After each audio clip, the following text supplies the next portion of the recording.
Genèse, chapitre 34. Dina, la fille que Léa avait enfantée à Jacob, sortit pour aller voir les filles du pays. Sichem, fils de Hamor le Hivite, chef du pays, la vit, l'enleva, coucha avec elle et la viola. Alors, de tout son être, il s'attacha à Dina, la fille de Jacob. Il aima la jeune fille, et ses paroles touchèrent le cœur de celle-ci. Sichem dit à Hamor, son père, « Demande pour moi cette enfant, qu'elle devienne ma femme. » Or, Jacob apprit que Sichem avait souillé sa fille Dina.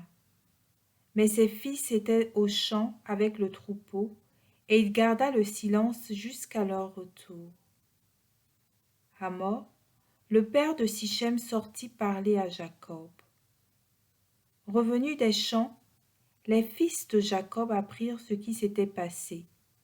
Ces hommes se sentirent outragés et furent pris d'une grande colère, car Sichem avait commis une infamie envers Israël en couchant avec la fille de Jacob. C'est une chose qui ne se fait pas.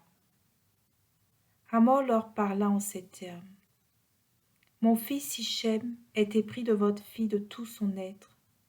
Veuillez donc la lui donner pour femme. Alliez-vous avec nous par mariage. Vous nous donnerez vos filles et vous prendrez pour vous les nôtres. Vous habiterez avec nous. Le pays est ouvert devant vous. Vous pouvez y habiter, le parcourir et y avoir des propriétés. Sichem s'adressa au père et aux frères de la jeune fille. Que je trouve grâce à vos yeux. Ce que vous me demanderez, je le donnerai. Imposez-moi une grosse somme pour prix de la jeune fille et de nombreux cadeaux. Je paierai ce que vous me demanderez, mais donnez-moi la jeune fille pour femme. Les fils de Jacob répondirent à Sichem et à son père Hamor, mais ils parlèrent avec ruse, car Sichem avait souillé leur sœur Dina. Ils dirent, « Nous ne pouvons accepter cette proposition.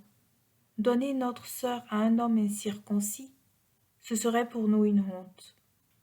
Nous ne serons d'accord avec vous que si vous devenez comme nous en faisant circoncire tous vos mâles.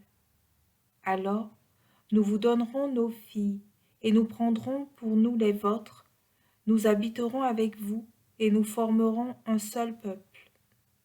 Mais si vous refusez la circoncision, nous reprendrons notre fille et nous partirons. » Leurs paroles plurent à Hamor et à son fils Sichem. Le jeune homme ne tarda pas à réaliser ce qui avait été proposé tant il désirait la fille de Jacob. Il était l'homme le plus influent dans la maison de son père. Hamor et son fils Sichem allèrent à la porte de leur ville et parlèrent ainsi à leurs concitoyens. Ces gens ont des intentions pacifiques envers nous. Qu'ils habitent donc le pays, qu'ils le parcourent, que le pays soit largement ouvert devant eux. Nous prendrons leurs filles pour femmes et nous leur donnerons les nôtres.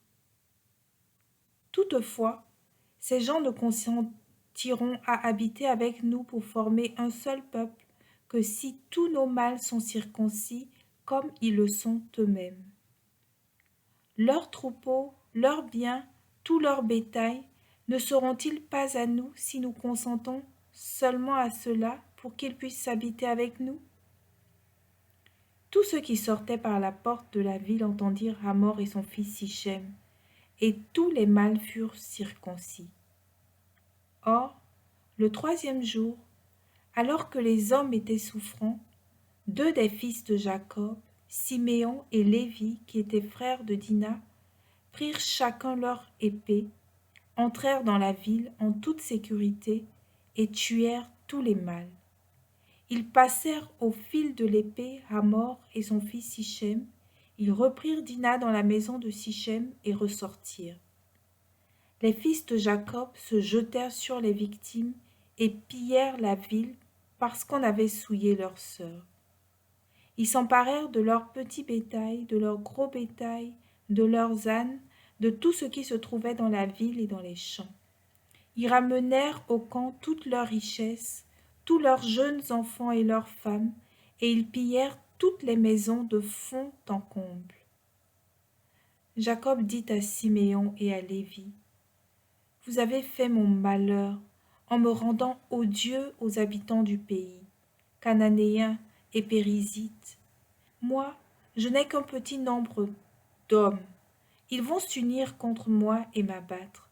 Nous serons exterminés, moi et ma maison. » Mais ils répliquèrent, « Devions-nous laisser traiter notre sœur comme une prostituée